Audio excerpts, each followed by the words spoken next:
Bismillahirrahmanirrahim. Alhamdulillahi rabbil alamin. Asyhadu an la ilaha illallah wahdahu la syarikalah wa asyhadu anna sayyidana Muhammadan abduhu wa rasuluh. Allahumma salli wa sallim wa barik ala sayyidina wa habibina Muhammadin wa ala alihi wa sahbihi ajma'in. Qala al-musannif rahimahullah wa nafa'ana bi ulumihi. Dalam keadaan semacam ini, ia memerlukan pendorong yang bisa menggiringnya kepada kebaikan, taat kepada Allah, dan menggairahkannya kepada kebaikan, serta membutuhkan perkara yang menahan dan mencegahnya dari perbuatan maksiat, mengendurkan nafsunya dari perbuatan jelek. Pendorong dan pengekang itu adalah raja, mengharap bantuan Allah, dan khauf, takut akan tindakan Allah. Harapan yang ditujukan kepada besarnya ganjaran dan bagusnya janji Allah, yakni beraneka kemuliaan dari Allah, dapat menggiring dan mendorong nafsu untuk berbuat taat dan beribadah kepada Allah. Sedangkan takut terhadap pedihnya siksa Allah bisa mencegah nafsu dari berbuat maksiat dan menjauhkan atau mengendurkan nafsu dari perbuatan maksiat itu. Nah, dalam keadaan seseorang menjalankan ibadah,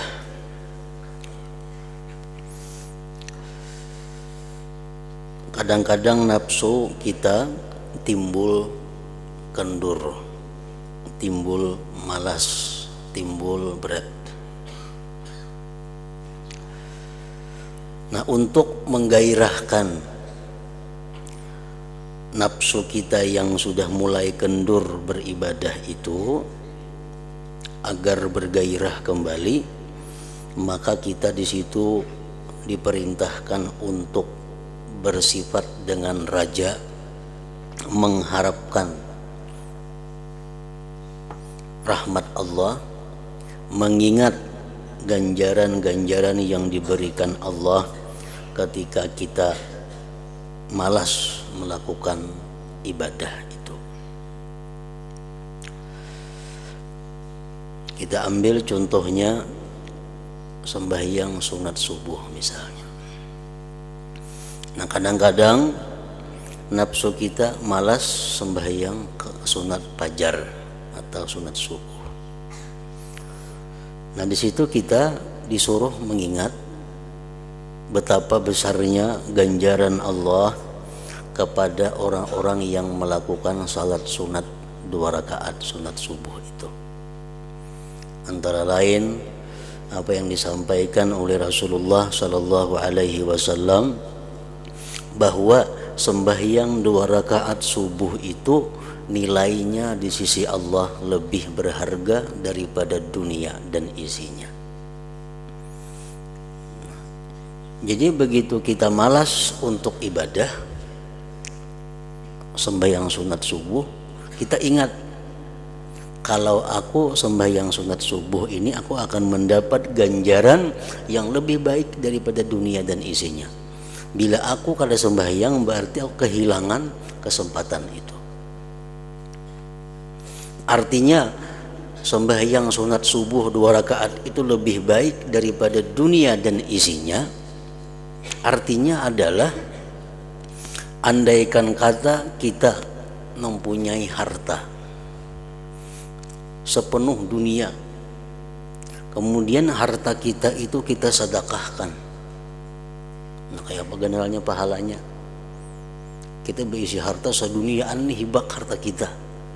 penuh seluruh dunia dengan harta kita, kita sedekahkan, kenal benar pahalanya. Lebih besar lagi pahalanya kalau kita mampu sembahyang sunat subuh 2 rakaat. Nah itu kita mengingat itu agar bisa mendorong nafsu kita yang mulai kendur, mulai malas untuk melakukan salat sunat subuh 2 rakaat itu.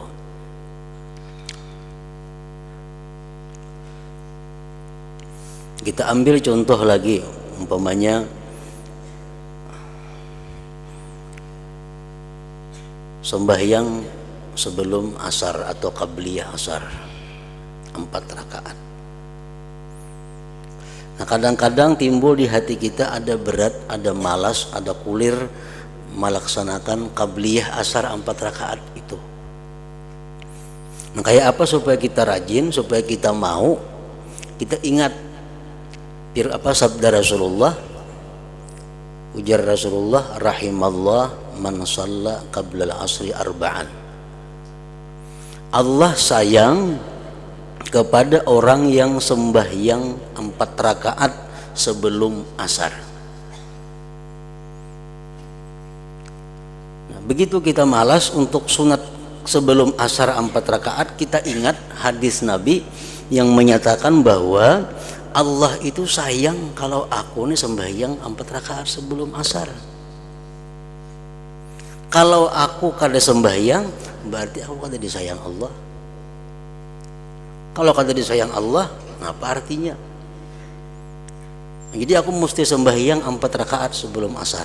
Karena ujar Nabi, Allah sayang kepada orang yang sembahyang sebelum asar itu 4 rakaat.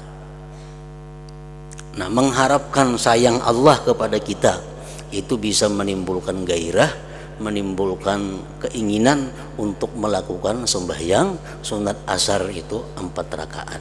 Nah, disuruh mengingat itu bila mana nafsu kita mulai malas berbuat kebaikan. Nah kemudian lagi di dalam kita beribadah itu satu saat akan timbul dorongan nafsu untuk melakukan maksiat atau melakukan hal yang sia-sia. Di situ kita disuruh mengingat apa? Mengingat betapa pedihnya siksaan Allah Subhanahu wa taala kepada orang-orang yang melakukan maksiat. Nah, kita mengingat itu. Barangkali dengan mengingat siksaan Allah itu nafsu kita jadi terkekang untuk melakukan satu maksiat. Kalau aku melakukan maksiat, habis melakukan maksiat ini habis umurku, berarti aku su'ul khatimah. Banyak orang-orang yang begitu melakukan maksiat mati. Nah, barangkali aku termasuk itu. Begitu aku melakukan maksiat mati, nah maka aku su'ul khatimah. Sedangkan Rasulullah menjelaskan bahwa al-a'mal bil khawatim, amal perbuatan kita itu yang dipandang Allah di ujungnya. Kita sembahyang, beribadah macam-macam, begitu hendak mati maksiat, nah itu yang dipandang oleh Allah, amal itu ujungnya.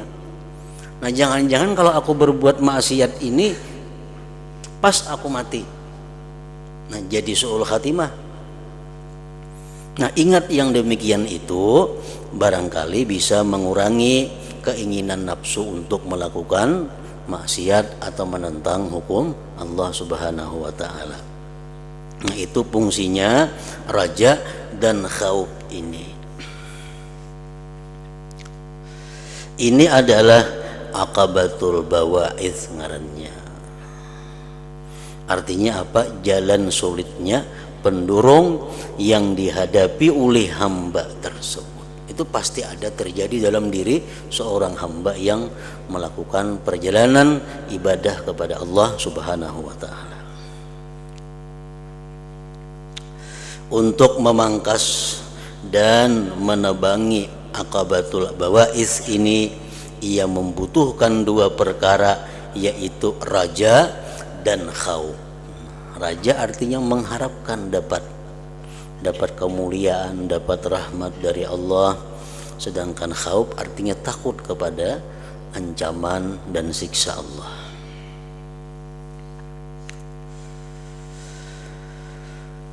Maka hamba itu pun melangkah lagi menerubus aqabatul bawa'idz dengan pertolongan Allah Azza wa Jalla. Nafsunya mulai malas tadi sudah berbuat taat, begitu ingat anugerah Allah yang diberikan kepada orang yang taat, nafsunya mulai bergairah pulang. Asalnya kulir sembahyang sunat subuh, tapi karena ingat tadi bangkit. Asalnya malas sembahyang sunat asar 4 rakaat, karena ingat sayang Allah bangkit. Dan ia berhasil melampauinya.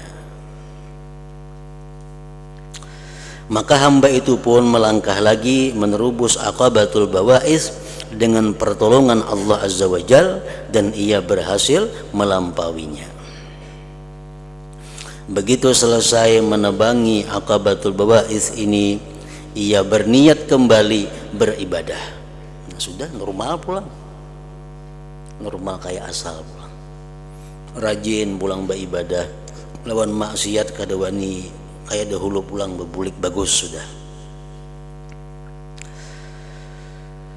Begitu selesai menebangi aqabatul bawa'is ini, ia berniat kembali beribadah. Tidak ada lagi yang merintangi dan tidak ada yang mengganggunya. Ia juga menemukan pendorong dan pengajak, sehingga ia bersemangat sekali dalam beribadah. Mulailah ia beribadah dengan senang, bergairah dan bergembira hingga dapat mengekalkannya ibadah itu. Nah, jadi itu gunanya Rasulullah Sallallahu Alaihi Wasallam menjelaskan kepada kita tentang ganjaran amal. Siapa melakukan ini maka dibalas Allah demikian. Siapa yang melakukan perbuatan taat ini dibalas Allah seperti ini. Siapa yang melakukan maksiat ini siksanya macam ini. Itu disampaikan oleh Nabi. Gunanya apa? Untuk menimbulkan di dalam hati kita harap dan takut itu. Harap dan takut itu sangat berguna untuk kelangsungan ibadah.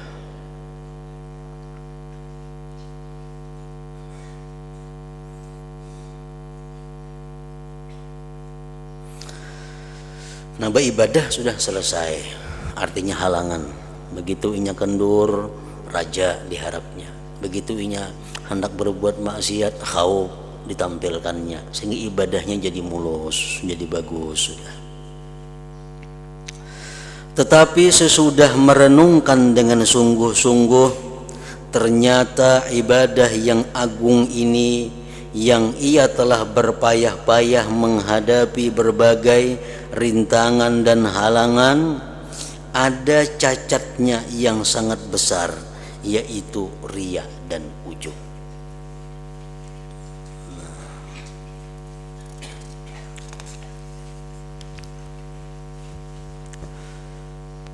Ibadah yang sudah dilaksanakannya dengan bagus,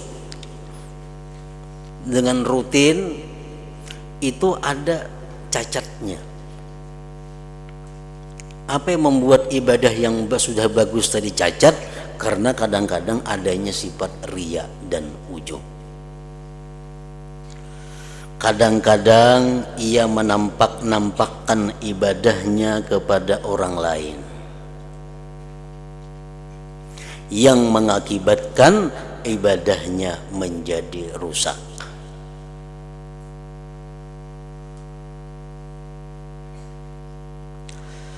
Kalaupun tidak mempertuntunkan ibadahnya riya, malahan ia selalu mencela dirinya, namun ia menghirani diri sendiri, ujub.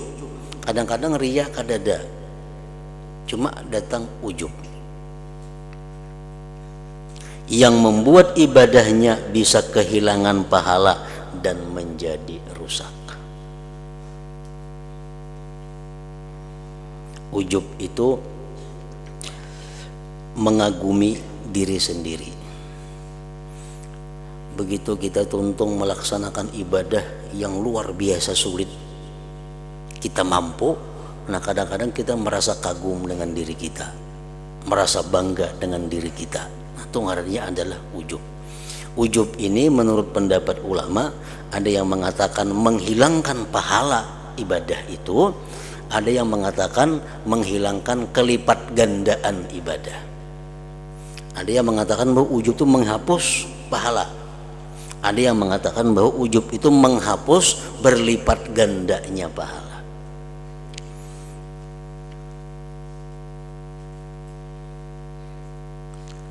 Kadang-kadang seseorang terhindar daripada riya. Misalnya di tengah malam, di rumah, seorangan, dalam kamar, siapa ada melihat?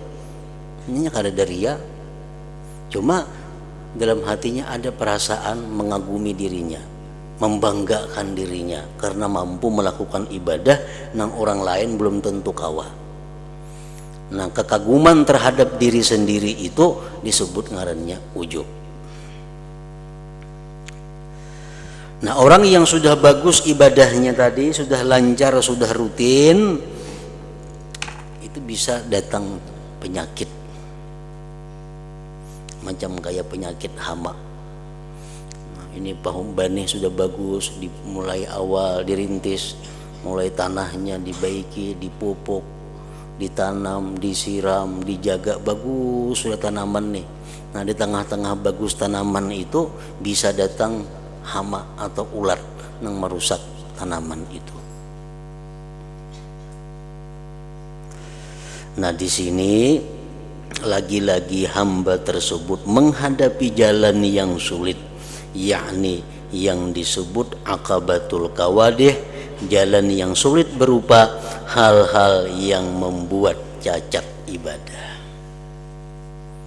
Nah, jadi nang kayak kita tanaman itu kada kawa lepas daripada perhatian, kada kawa lepas daripada penjagaan sampai membuahkan buah. Kada kawa mbah kita beribadah selesai, kada kawa dijaga, diurus sampai inya menghasilkan buah. Nah kayak itu juga ibadah kita, baik ibadah yang lalu atau ibadah yang sedang dikerjakan, kada kawa dibiarkan, kada diperhatikan sampai habis umur kita.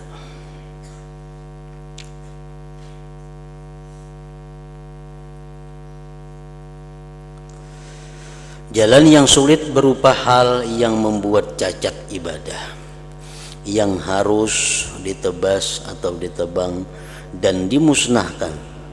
Ia harus menebasnya dengan ikhlas kalau ria, dan ingat bahwa apa yang ia laksanakan merupakan anugerah Allah. Itu kalau ujub. Begitu kita merasa kagum dengan diri kita, begitu kita merasa bangga, wah, untung benar hari ini aku kawa melaksanakan ini, untung benar aku hari ini kawa ini. Nah, itu mesti diingat supaya jangan ujub bahwa mampunya kita itu adalah anugerah Allah, pertolongan Allah,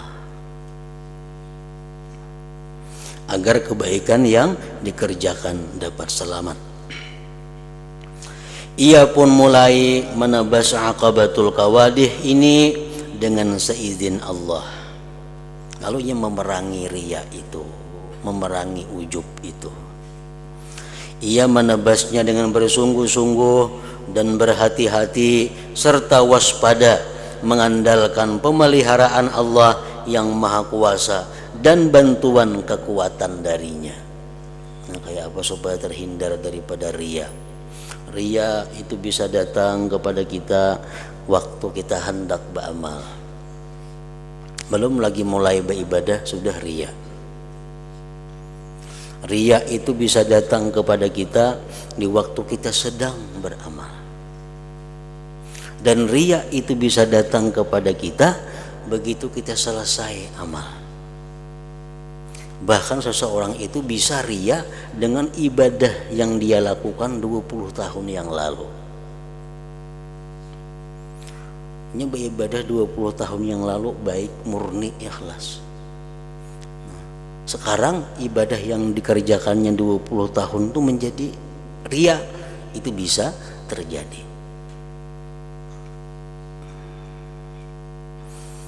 Nah, jadi ria itu setiap saat bisa datang kepada ibadah kita.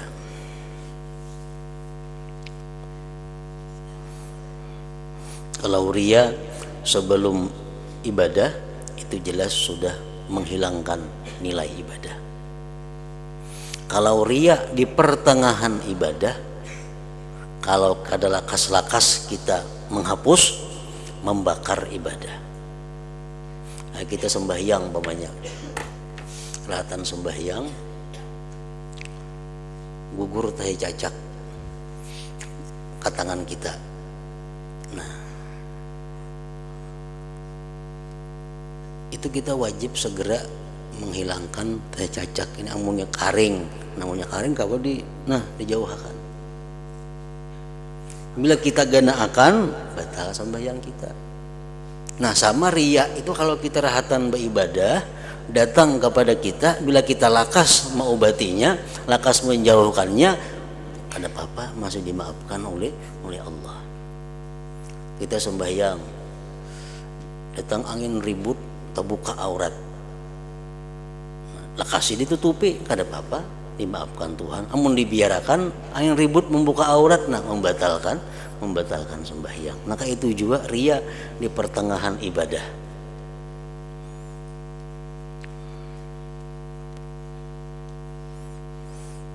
Nah, ria sesudah ibadah mengisahkan dengan kebanggaan ibadah yang telah lalu, tanpa ada tujuan lain selain untuk menampakkan ibadah.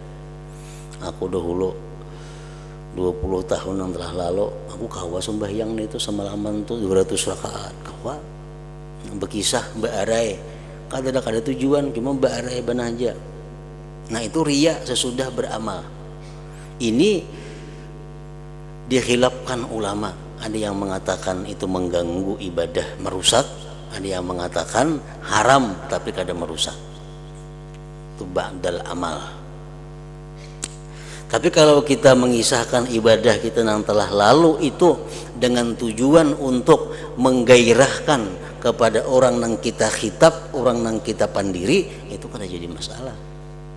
Kita bisa menyuruh orang naik jam gawe ini, nah sembahyang semalaman 100 rakaat. Jam gawe itu laksanakan itu bagus. Aku 20 tahun telah lalu aku gawe itu semalaman 100 rakaat. Nah, bukan kita berarai, cuma untuk menggairahkan inya bahwa kita sudah menggawinya itu, kita sudah mempraktikkan itu. Tujuan kita bukan apa-apa, hanya untuk menggairahkan inya supaya menggawi. Nah, itu kan jadi masalah lain ria ngarannya. Manakala ia selesai menebas semua akabah, manakala dia selesai melalui jalan-jalan sulit ibadah, barulah ia bisa mengerjakan ibadah sebagaimana mestinya dan selamat dari cacat. Namun ketika ia kembali merenungkan, ia mengerti, ia mengetahui bahwa dirinya tenggelam di dalam lautan anugerah dan nikmat Allah, seperti pertolongan, penjagaan, tunjangan, pemeliharaan dan kemuliaan dari Allah. Nah, kalau sudah kita bisa menghindarkan daripada ria, kita bisa menghindari daripada ujub, ibadah kita bagus, sudah teratur. Di situ kita ingat bahwa kita telah mendapat nikmat yang luar biasa dari Allah. Kita telah mendapat pertolongan dari Allah. Kita dapat penjagaan dari Allah sehingga bisa melakukan ibadah ini. Dan ia khawatir akan menjadi lupa untuk bersyukur kepada Allah, sehingga mengakibatkan dirinya terperosok di dalam kekafiran. Nah, jadi setiap kali kita selesai melakukan ibadah itu jangan lupa untuk bersyukur kepada Allah,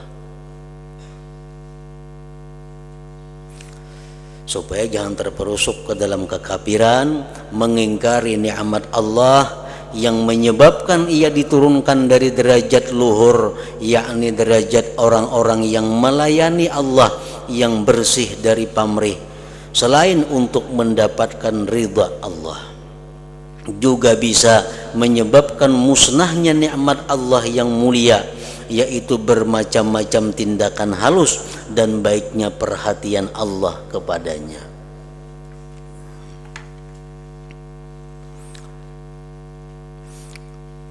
Antara lain diajarkan kita di dalam doa. Dalam doa itu kita diajarkan doa itu hendaknya dimulai dengan alhamdulillah, ditutup dengan alhamdulillah. Apa gunanya itu? Untuk menunjang agar doa ini kabul. Kenapa dimulai dengan alhamdulillah? Nah, kita berdoa alhamdulillahirabbil alamin, ini karena ujungnya walhamdulillahirabbil alamin. Nah, awal akhir doa itu alhamdulillah, mengingatkan kepada kita bahwa pertama kita mensyukuri kepada Allah keinginan atau geritik hati yang dibukakannya kepada kita untuk berdoa. Kita nih ada hendak berdoa lawan Tuhan, itu nikmat, itu anugerah Allah. Kemudian kita kawa berdoa, itu nikmat Allah. Nah, makanya doa itu mulailah dengan memuji Allah, alhamdulillah. Nah, kalau kita baca doa, kita menyadari bahwa kita ini bisa melaksanakan, mengucap doa ini, bisa menyampaikan permohonan ini kepada Allah, itu berkat Allah juga. Nah, ditutup lagi dengan walhamdulillahirabbil alamin. Padahal itulah mestinya semua ibadah. Awal ibadah dimulai dengan syukur bahwa kita ada minat untuk ibadah, dan ujung ibadah pun diakhiri dengan syukur. Artinya kita diberi kemampuan untuk melakukan ibadah itu. Nah, jadi syukur kepada Allah sesudah ibadah itu kadang-kadang terlupakan oleh orang-orang yang beribadah. Sekali lagi ia terbentur pada jalan yang sulit, yang disebut aqabatul hamdi wasyukri, jalan sulitnya memuji dan bersyukur. Walaupun kata di mulut alhamdulillah, kata jadi soal, tetapi dalam hatinya bahwa mengakui inya telah menerima nikmat yang besar dari Allah, itu syukur. Syukur itu intinya adalah mengakui bahwa nikmat yang diterimanya ini adalah dari Allah Subhanahu wa ta'ala.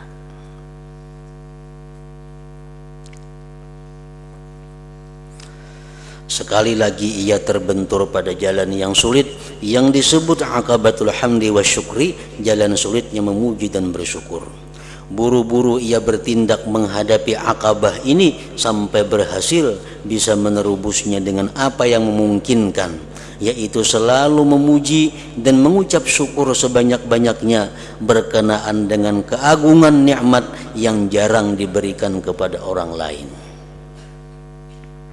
Seusai membereskan aqabatul hamdi wa syukri ini dan ia turun, tiba-tiba ia menemukan apa yang menjadi maksud dan yang ia cita-citakan sudah berada di depannya. Belum lama berada pada tingkat memuji dan syukur ini, ia terjatuh pada lapangan karunia Allah dan gurun kerinduan kepadanya Allah serta pelataran cinta kepadanya. Artinya orang yang beribadah dengan benar melalui tahapan-tahapan itu dan ingin dapat mengatasi rintangan-rintangan itu sampai akhirnya dia ke rintangan yang terakhir, mensyukuri ibadah. Nah, kalau sudah sampai ke situ kawainya beribadah, ini akan merasakan bagaimana dekat dengan Allah, bagaimana merasakan nikmat dan manisnya ibadah. Lalu sampailah ia ke petamanan ridha Allah dan kebun rasa senang, tentram hingga sampai ke permadani rasa tenang, tingkatan dekat dengan Allah serta majlis munajah menghaturkan permohonan kepada Allah, bisa memperoleh berbagai kemuliaan dan karunia. Ia bernikmat-nikmat dalam keadaan yang menyenangkan itu, senantiasa gembira dalam sisa usianya. Tubuhnya berada di dunia, tetapi hatinya sudah berada di akhirat. Tinggal menanti panggilan Allah hari demi hari, sampai-sampai ia merasa bosan dan enggan memandang semua makhluk yang hidup di bumi Allah, serta merasa jijik apabila mata hatinya melirik kepada dunia. Ia sudah mempunyai rasa cenderung kepada maut dan hendak menyempurnakan gairah hatinya kepada golongan makhluk yang luhur, yakni golongan para malaikat. Akhirnya ia didatangi utusan Allah dengan membawa rasa nyaman dan wewangian, membawa kabar gembira dan keridhaan dari sisi Tuhan, tanpa sedikit pun tercampur kemurkaan. Selanjutnya utusan itu memindahkannya dalam keadaan senang hati, kegembiraan yang sempurna, dan ingin segera meninggalkan dunia yang fana ini menuju singgasana Allah dan tempat menetap, yakni pertamanan surga. Ia memandang dirinya yang lemah itu akan memperoleh kenikmatan abadi dan keratun yang besar sekali. Di sana ia bakal menerima tindakan Allah yang halus, balas kasih yang menyuluk, penghormatan yang menyenangkan, dan diperkenankan mendekat kepada Tuhannya. Suatu kenikmatan dan kemuliaan yang tiada taraknya. Setiap hari ia selalu meningkat hingga tak terbatas. Demikianlah keberuntungan yang teramat besar, demikianlah kerajaan yang luhur. Alangkah bahagianya hamba itu, hamba yang beruntung dan tempat yang bagus. Aku memohon kepada Allah Ta'ala, semoga Dia berkenan memberikan anugerah dan nikmat yang agung kepadaku dan kepada anda sekalian. Hal itu bagi Allah bukanlah masalah sulit. Semoga Allah tidak menjadikanku termasuk golongan yang hanya mendapatkan bagian sifat mendengar, mengerti, dan melamunkan dari urusan kebahagiaan abadi ini tanpa mampu mengambil manfaat. Semoga Allah tidak menjadikan ilmu yang kita tuntut ini akan menjadi hujah yang mengalahkan diri kita kelak di hari kiamat. Semoga Allah memberikan kemudahan kepada kita semua untuk mengamalkan ilmu itu menurut apa yang diridai Allah. Allah adalah zat yang maha pengasih dan maha pemurah. Semoga Allah memberikan rahmat, ta'zim, dan kesejahteraan buat Nabi kita Muhammad sallallahu alaihi wasallam sekeluarga, juga meningkatkan keutamaan dan kemuliaan beliau. Nah, inilah urutan keterangan yang diilhamkan Allah kepadaku mengenai jalan ibadah. Kesimpulan dari keterangan di atas ialah perkara yang dihadapi seseorang yang hendak berkhidmat, melayani dan beribadah kepada Allah Ta'ala itu ada 7. Jadi ibadah yang kita lakukan ini agar bisa sampai ke hadirat Allah, bisa diterima oleh Allah apabila kita sudah melalui 7 tahapan ini. Salah satu antara 7 ini kita kada lulus, ibadah kita ditolak di sisi Allah. Pertama, aqabatul ilmi, jalan sulit ilmu. Kayak apa aja kita beribadah, mau kita kada berilmu, ditolak Allah. amal yang tidak berdasarkan ilmu mardud, ditolak. Walaupun bujur, tapi nya kada mengaji, pas tekana bujur aja ditolak Allah. Jadi amal yang kita gawe ini, ibadah yang kita laksanakan ini, mesti dasarnya kita ada ilmu.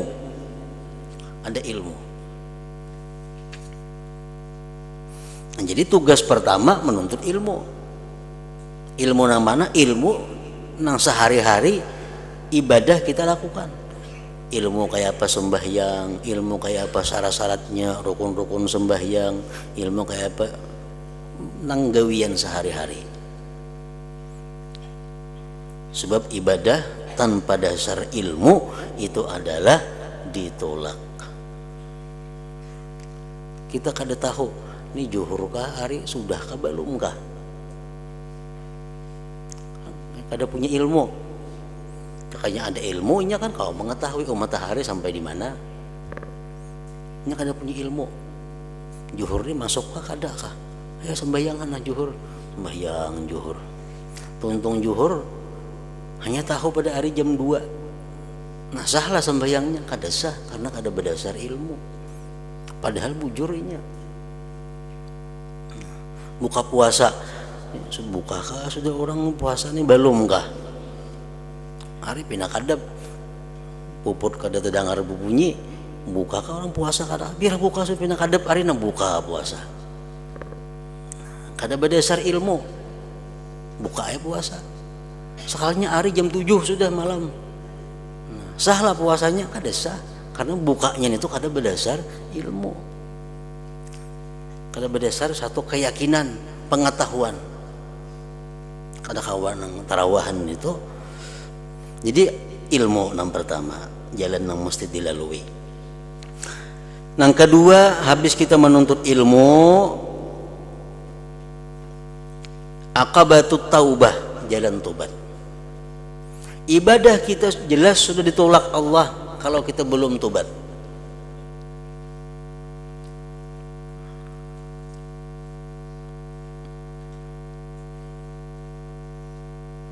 Sembahyang kah, hendak naik haji kah, hendak napa kah, bila belum tobat Allah kada ketuju. Sebab orang yang hendak melayani Allah ini harus orang-orang yang kekasih Allah. Kalau orang yang kada dikasihi Allah coba-coba hendak jadi pelayan Allah, ditolak Allah. Nah, kayak apa cara supaya kita jadi kekasih Allah? Tobat. At-taib habibullah. Orang yang tobat itu kekasih Allah. Nah, at-taib habibullah. Orang yang tobat itu kekasihnya Allah. Jadi tobat dahulu. Jangan lagi berbuat dosa ini, sesalilah ini, berhentilah dari dosa. Cita-citalah jangan mengulang lagi. Tobat dulu. Syaratnya tobat kenapa? Berhenti. Kan bila orang menyesal pasti baampih. Bila kada baampih kada menyesal ngarannya. Jadi tobat tuh menyesal, baampih kada lagi. Orang misalnya memakai utas amas, laki-laki utas amas.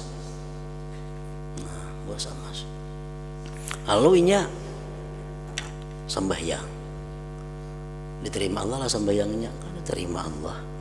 Kenapa? Itu ada maksiat di awaknya itu nah. Karena dia menghadap Allah dalam keadaan kada disukai Allah. Mesti tobat dahulu. Namun dipaculnya pang utas denaknya ke dalam kantong, sama itu mau hulut Tuhan ngarannya. Pacul utas enak dalam kantong. Ini sembahyang pasang pulang. Kenapa kayak itu? Di kantong kama andak Tuhan tahu aja. Jakanya inya pacul utas itu, nah aku menyesal, kada hendak lagi utas ini, simpani. Nah itu hanya tobat ngarannya. Nah itu tobat, aqabatut taubah. Nah, sudah tobat,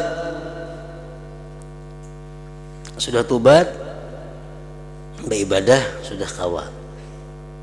Tapi ini kena ada menghadapi halangan rintangan, aqabatul awaik. Begitu hendak beribadah ada halangannya. ada rintangannya. Anak sembahyang berjamaah, ada orang hendak bertukar. Ada anak sembahyang hendak ke pengajian, ada masalah ini.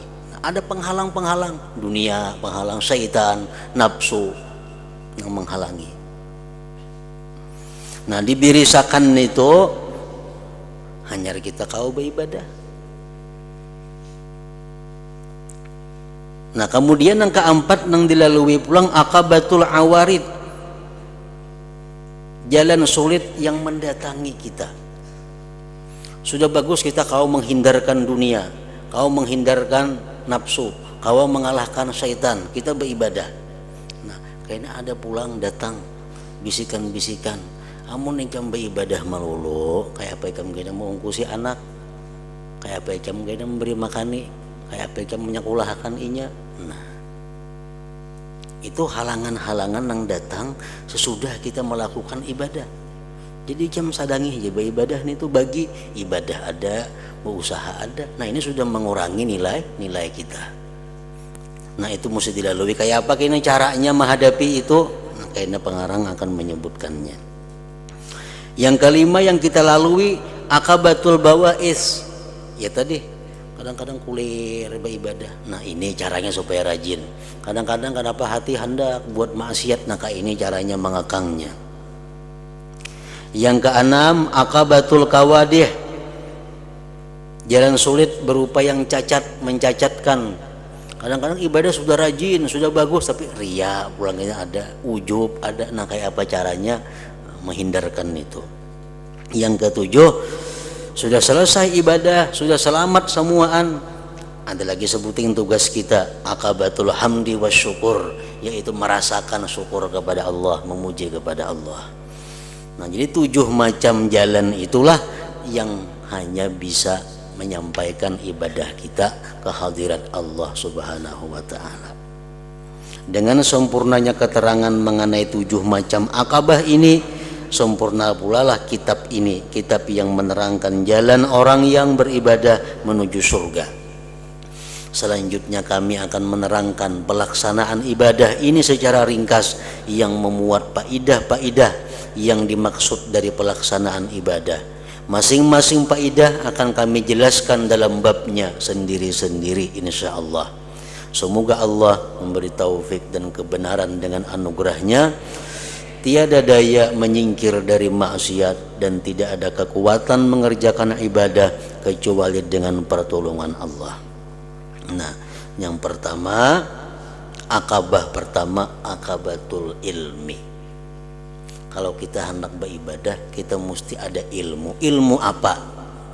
Nah, karena sidin menerangkan ilmu apa mestinya yang kita tuntut bekal kita ibadah itu. Sidin akan menerangkan satu persatu dengan luas kayaknya tentang 7 hal-hal tadi, kayak apa caranya menghadapi, kayak apa cara menyikapinya supaya bisa dilalui. Ila hadratin Nabi Mustafa sallallahu alaihi wasallam. Al-Fatihah.